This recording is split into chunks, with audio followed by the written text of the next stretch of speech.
Happy morning. Welcome to the book date with you session, the place that the best book recommend to you today, which is episode number 40 that we're going to have this book by Stephen Covey, The Eighth Habit. Let's get in to share with you who is Stephen Covey first. Yeah.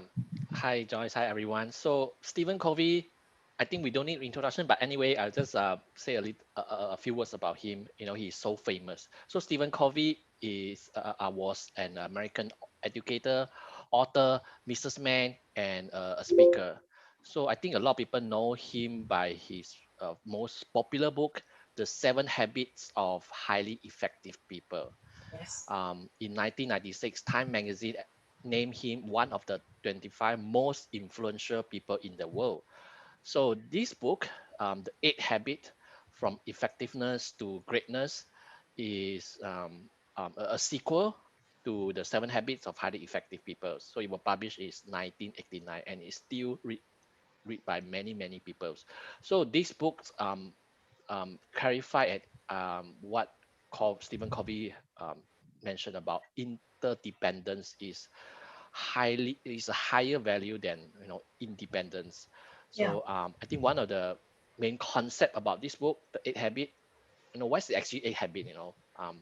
Because Stephen Covey actually go through a lot about seven habits in the earlier book. So these eight habits, the eight habits is actually about find your voice and inspire others to find theirs.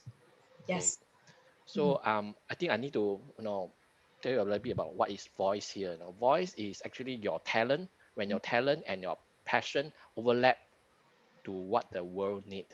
Okay, so um, to Covey, this is very important nowadays because the leaders or as a human, you need to find your own voice and then try to inspire others to find theirs also.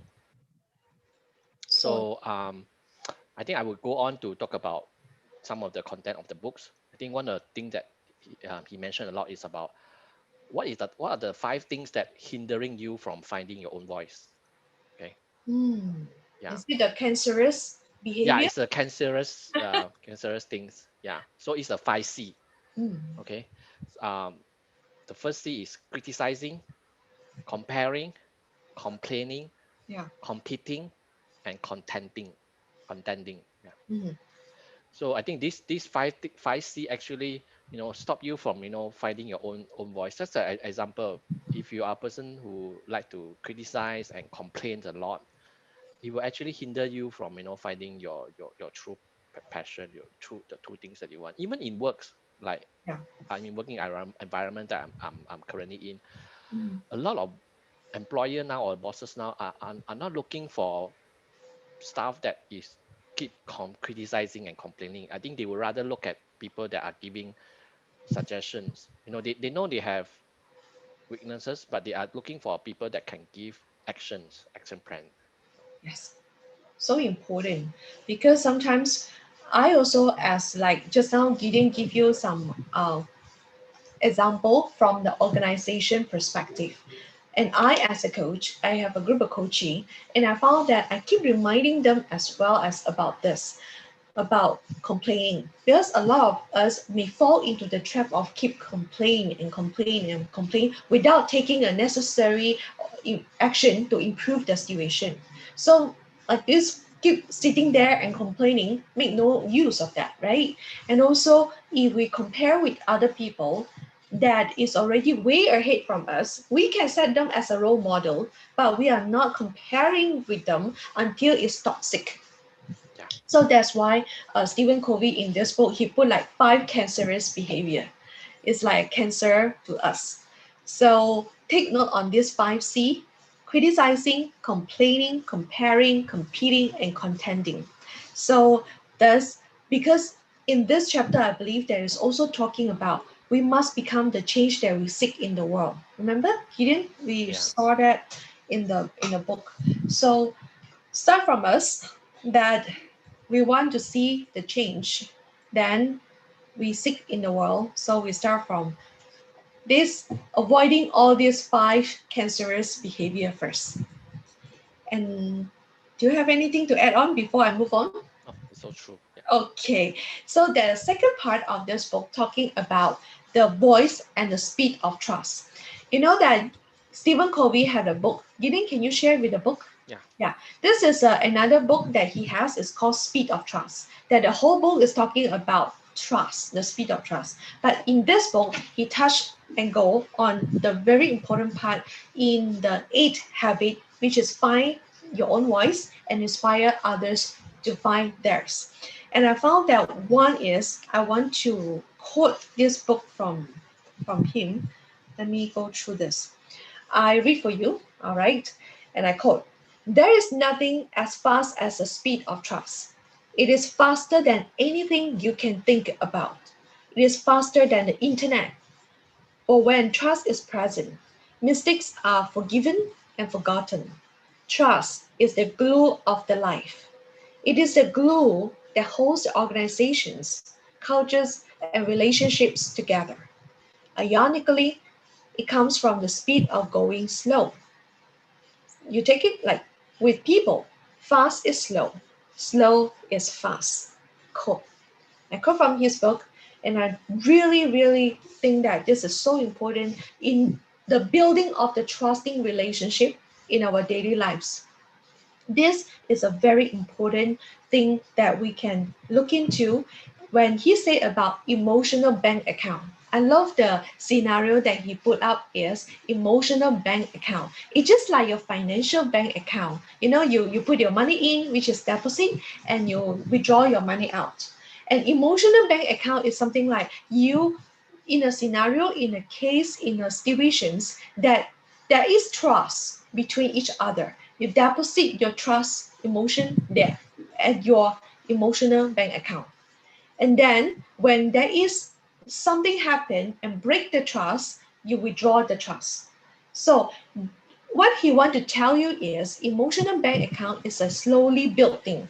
It's like daily action that you put inside. It's not like it's a very fast, but it takes some time to build your relationship, the trusting relationship. But once you build it, I tell you that is so fast speed that he mentioned about here. And definitely he put in a lot of great information about making and keeping promises. This is one point of it. Honesty, integrity, kindness, and giving and receiving feedback.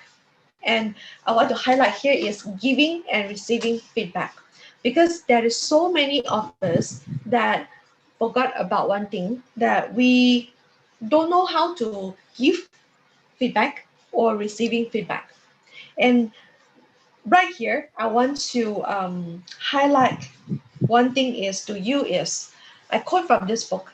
The best way to give feedback in a private circumstance is to describe yourself, not the person. Describe your feelings, your concerns, or your perception of what was happening rather than accusing, judging, and labeling the person. And right, I quote from here, and I want to also take this opportunity to give the credit to Gideon that he is someone that give me very genuine feedback, and I really thank you for that. You know, it's like every time ask him to give me a lot of feedback through my videos and my sales page or anything that I write or video out, and he give me a very genuine feedback, and I really really appreciate so much. Thank you. And one thing I want to tell you is when we all giving feedback, right? You see that we're all genuine giving the feedback. We want the person to improve, and the other people can definitely feel it. And we need to learn the art of giving the feedback. And I'm still learning for that. The art of giving feedback is something is quite difficult to learn up, and definitely we can learn up in improving every single day. And receiving feedback from the part I am someone love to receive some feedback, and I can definitely take constructive feedback. Like Gideon, he give me a lot of constructive feedback, and I think it's so great for me to improve along the journey. That's why you see how I improve along my video because he gave me a lot of constructive feedback from there. And also my write up, he gave me, okay, maybe Joyce, you can change from here to here, then you feel better when you read up your write up. And I open mind myself and with an open heart, receiving those constructive feedback that can help me to improve. So that's why I invite you all to make this thing is giving constructive feedback to other people and with an open mind to receive the feedback from other people as well. Yeah. So Gideon, you want to add on anything from here? I mean, thanks for your compliment. I think it's a proof that, the more you trust another person, the more easier for you, comfortable for you to say something, to give feedback. Yeah. So so communication becomes easier when relationship is built on trust. Of course, trust Yes. is not built in one day, so we have to take times. And in company wise, in working environments wise, trust is super important because it's the speed. Actually, it's the speed where you can how you can execute a strategies, and Mm, it will determine the overall success of the company. Because if you trust your boss, the company, mm, you will tend to do this wholeheartedly. yes. You won't question a lot, or you will give good feedback, or you give constructive feedback, or you are not afraid to point out the mistake. So yeah, so trust really is a speed. Yeah, So this is if you love to talk about the trust, we can share the book next time, The yeah, Speed of Trust. yeah, All right, this is definitely a great book to go. And while we are building the trust, right, we cannot ignore one thing, which is communication. I know that it's like very simple that you have been learning since last time. And Stephen Covey put dedicated one big chapter talking about communication and listening. A lot of us listen to respond, and we didn't listen to understand. I got to admit myself that last time I am listening to respond. That's me last time. And along the journey, I improved myself, listen to understand rather than to respond. It takes a long while for me to realize it, and it takes me a long while to improve it. And I am still improving myself. I did not say I'm perfect, I'm still improving. And I also want to share with you there's one story inside we call Indian talking stick. Indian talking stick is something uh, a stick, you give to someone, that someone will have the chance to talk. It means that whoever holding the stick will be able to talk at the moment, and everyone have to try their super best to understand what he or she say. And only this person that holding the stick that feel that he or she is fully understood by other people, then he can pass on the stick. So the other people actually can ask him or her questions or reframe how they understand until he or she feel that he is fully understood. He can pass on the stick to another party. Gideon, do you play this game before? no, I haven't. Yeah, Okay, I think it's a very. I played this game before. It's like it take a long time to play this one. It's because you really have to make sure other people 100% know you, understand about what is you are trying to illustrate, what you're trying to say fully before you can pass on the stick. So I played this game before, but it's a really really challenging one. But one thing is in communication, this is definitely a great way for people to get the connection and hold on to. So this is what I want to share about the communication. And then we may want to go to the next chapter talking about the empowering voice. Gideon, you want to share? yeah. So one of the big thing about the book is about empowering, because nowadays a lot of delegation and empowering by the leaders to your staff, Mm, or someone give you something to mm, do.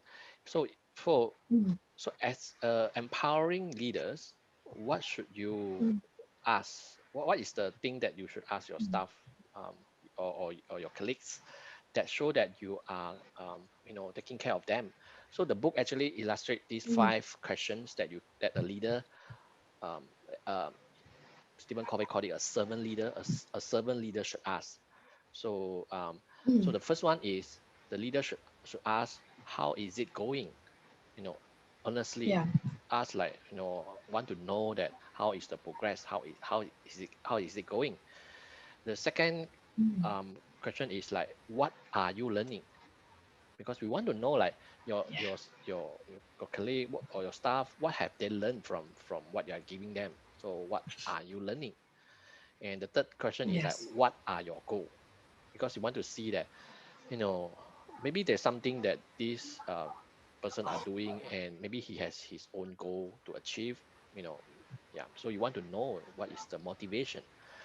The fourth question is, how can I help you? Yeah, I think this is very common. A leader This is should my ask, favorite. how can I help you? Yeah. Mm. Yeah, I Mm. think this, we have to do it very earnestly, because we are not just saying that how can I help you and you don't have, intention to help, but you should really, Yes. put this forward. And the last one is, how am I doing as a helper? So this is a feedback. Like, after I asked you how can I help you, and whether I did a good job to help you or not. So you should ask this, like, how am I doing as a helper? Yeah. True. That's why when we are whether working in an organization or we are outside, as in your building relationship with those around you, I really feel like this is one of the great questions that you can genuinely. I mean, the background of this is the backbone is genuine. Are we genuine to really help others? If you are genuine in helping other people, it's somehow when you're asking this question, people can feel it. Other people can feel when you're asking like, how is it going? And what are your goals and how can I help you? All this.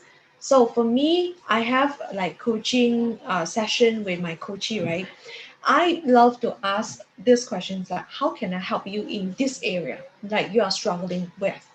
So if like when I coach them along the journey, I ask a empowering question that guide them through to think through what is the effective way that they can do to help themselves to be the better version of themselves.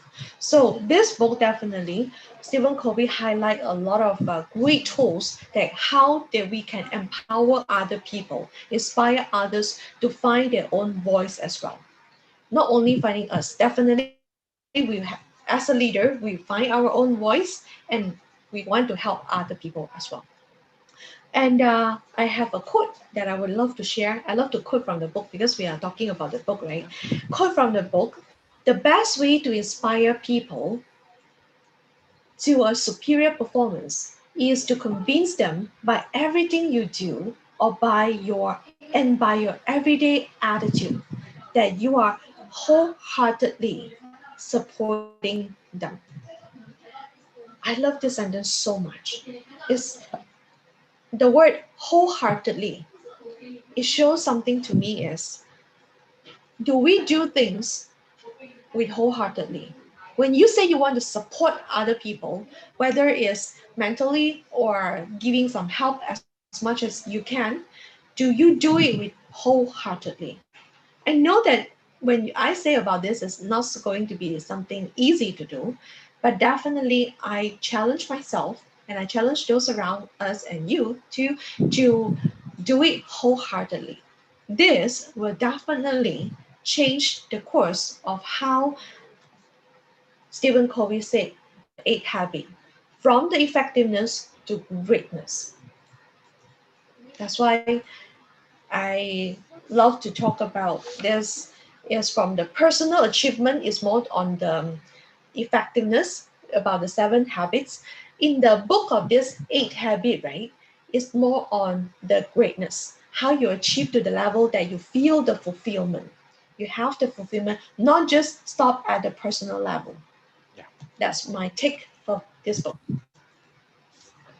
Gideon, anything to add on before we end the session? Yeah, just say this is a great book that, you should pick up if you want to, success in your life or even in work. It is a classic book for personal Yep. development. So go to grab this book. And Gideon and I would love to hear from you. What is the big takeaway from today's session? That we share a few things like the five cancerous behavior, the bit of trust, the communication, listening, and the empowering question that you can ask. Tell us in the comment section below so that we know what is your big takeaway from today's session. And see you in our next session. Bye bye. Bye.